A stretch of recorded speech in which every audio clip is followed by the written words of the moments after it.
So it's winter time. You've got the greenhouse outside. The question is, are you using it? A lot of folks basically let their greenhouse go dormant during the winter. And I can understand why. The issues that you have with greenhouses in the winter are that it gets really hot during the afternoons when you have a lot of sun, and then of course the second the sun goes behind clouds or it gets dark, your greenhouse gets very cold again. So you're trying to grow plants, and what you're having to deal with is basically paying a whole heck of a lot to keep your greenhouse above freezing so that you don't kill the plants. And since it's so hard to grow plants, a lot of people don't even bother. And if you're not going to grow plants, why in the heck are you messing with the greenhouse in the winter? Well, there's two things I kind of like to go over with that. Number one, you don't have to be growing plants to enjoy your greenhouse in the winter.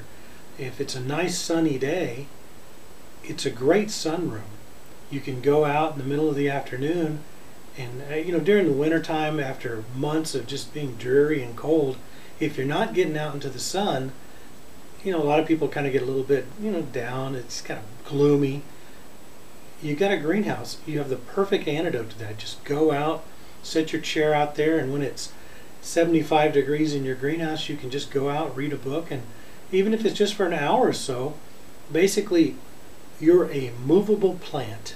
Move yourself out, enjoy the greenhouse throughout the afternoon, and then come back in.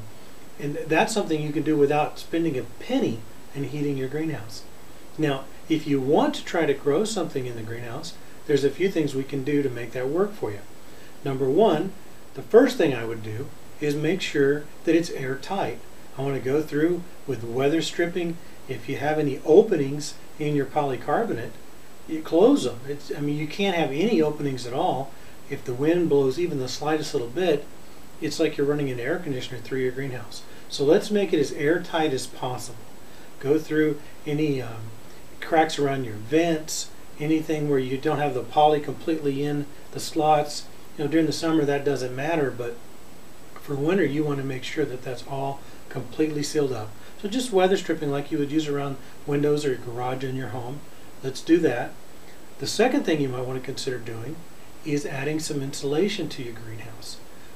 Insulating the greenhouse. The problem with a lot of greenhouses are that we've got all of this twin wall polycarbonate, or polycarbonate sheets, hopefully more than just one, a couple of layers if that's what you're using, and you've got those going, and when the sun's shining in, it works great. It's great for your plants. It's the kind of light your plants need. It protects them from UV. It's great for the plants, but when there's no sun, it's not very well insulated, and all that heat that builds up during the afternoon quickly evaporates back through your panels. Well, the first thing we could do is let's consider how you've got your greenhouse placed. If you're running with the typical east-west axis so that the sun is coming across and shining in on the south side all day long, everything on the north side, the entire back wall, some of the front wall and the end wall up going towards the peak, and even a portion of your roof could be completely insulated. And what a lot of folks recommend, people that are trying to grow, the guys that are growing tomatoes in Canada in January, they've got their greenhouses insulated. What you'll do is use bubble wrap, just same sort of stuff you'd get at the packing store. Don't pop the bubbles. They make kind of industrial size, more used for greenhouses that have some UV protection and much bigger bubbles. Those can be placed all along your polycarbonate. They either can be taped to your supports, stapled if you have a wood greenhouse, or even kind of a spray-on sticky substance that you can put them on your double-walled polycarbonate. Definitely do the back wall, do the north wall, do a little bit of the east, a little bit of the west, but a lot of folks do the entire greenhouse with the bubble wrap. Now it cuts down a little bit on the amount of light coming in, but if you've got a 4 mil or a 6 mil double-walled polycarbonate and you add that thick bubble wrap, you've more than doubled the thickness of your polycarbonate as far as the R factor goes, the insulation factor. So just doing the entire greenhouse in bubble wrap, and you don't even have to take it off during the summer. Stuff will last for 3 or 4 years if you get the the good stuff. It's going to cut down a little bit on your light coming in, But most folks have a problem in the summer where their greenhouse is kind of overheating and they have to vent anyway. So cutting down a little bit of that light transmission will just cut down some of your heat, and then you've got the entire surface area of your greenhouse insulated. So the bubble wrap is a great place to start, and then on that north wall, on top of the bubble wrap, I would go out and get styrofoam. You can get styrofoam sheets in either 2-foot or 4-foot widths at most of your home improvement stores, your Lowe's, your Home Depots. They come in 1/2 inch, inch, or 2-inch, and I'd recommend the 2-inch. And get this the kind that has that reflective foil on it. Place the foil inside your greenhouse, put the white side up. Now, a lot of times they'll have kind of blue writing, the manufacturer's name on the back of it. You can paint that. You can just get some white spray paint and paint the whole panel so that you don't see the blue writing, coming back to the side of your greenhouse, because a lot of folks will leave that solid core insulation on that north wall year round. You're never going to have light shining through it, so the solar panels aren't doing you any good. All they're doing is letting heat escape. So the more we can insulate the back wall, the better. Now don't go crazy. You don't need a foot of insulation on the back wall, but that extra bubble wrap in a couple of inches, and now we don't even have to count those walls in when we're figuring out solar mass, surface area for how much solar mass and rocks or water we're going to try to accumulate. But I'm getting ahead of myself. What we would do after insulating it, we've insulated the inside of the greenhouse. Now let's talk about insulating the outside of the greenhouse. If it's really cold area and you're growing plants and you're working out in the greenhouse every day, what you could do is have a very thick insulated blanket that you just throw over the greenhouse at night. You probably leave it over the north wall and even up on the north eave during the day, but roll it up. And then at night, roll that puppy back down and basically put your greenhouse in a big insulated blanket to hold all of that heat that's been accumulating in there during the day. Now, the other thing you can do is add another layer of polyfilm around the outside of your greenhouse, basically just wrapping it in like a big plastic bag. And for a bonus, for bonus insulation, what folks will do is they'll lay that in and then run a little blower and inflate the bag around your greenhouse. That can be left on all the time. Sun's still going to be able to come through that. You'll get great insulation, and it'll help insulate your greenhouse. Now, the other thing that I've seen people doing, and this always kind of blows me away, but they use the pool blankets, the solar pool covers, the kind that you would float in your pool to keep your pool water warm, and you take it out when you want to swim. They're a little bit hardier construction than bubble wrap, and you can use those over the outside of your greenhouse. And they sell them in very large sizes for swimming pools.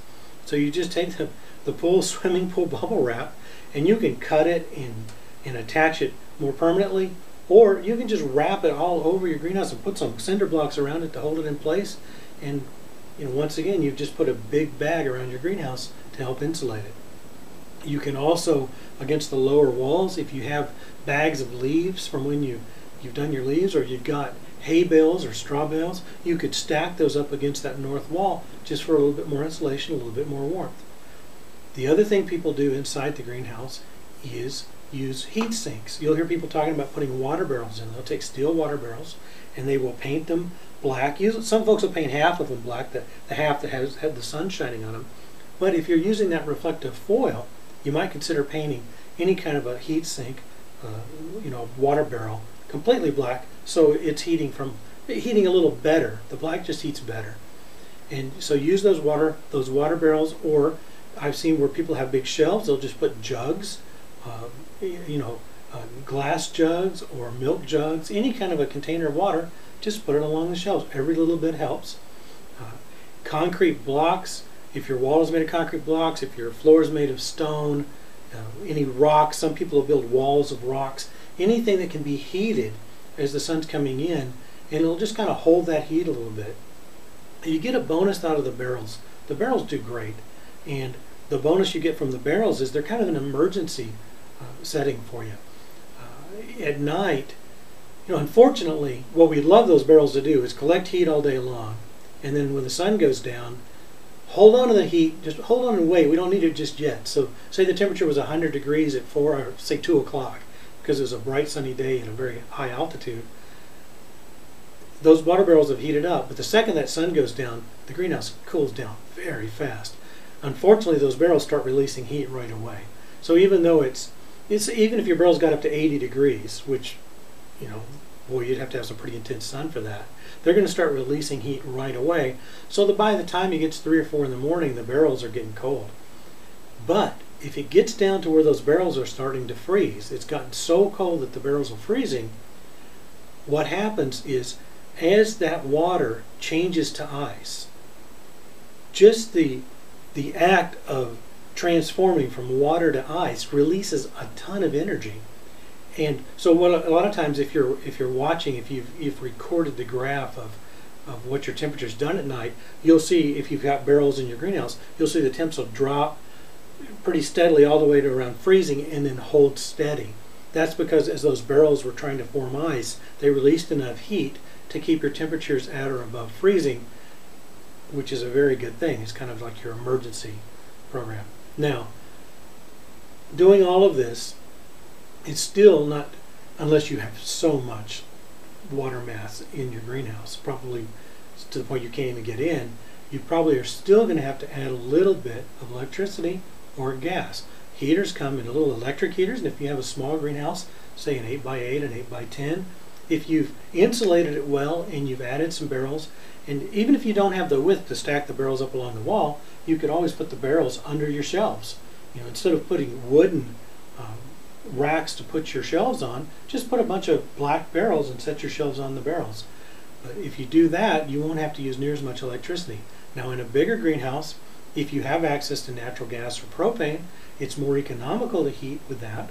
But do all of the insulation that you can first to save on money. And the one thing you want to remember with a gas heater is they're fairly expensive. You know, a little electric heater, 50 to 100 bucks, 150 for a really big one. Most of the really good gas heaters that are vented out and are made to work in a greenhouse environment are going to start around $400, $500. So those are just a few things to keep in mind for winter in your greenhouse. And even if you're not going to try to grow plants, remember you can use it as just a little solar house, just a place to go out, a little sunroom. During the afternoons on sunny days, the greenhouse is going to be a warm, sunny place to be.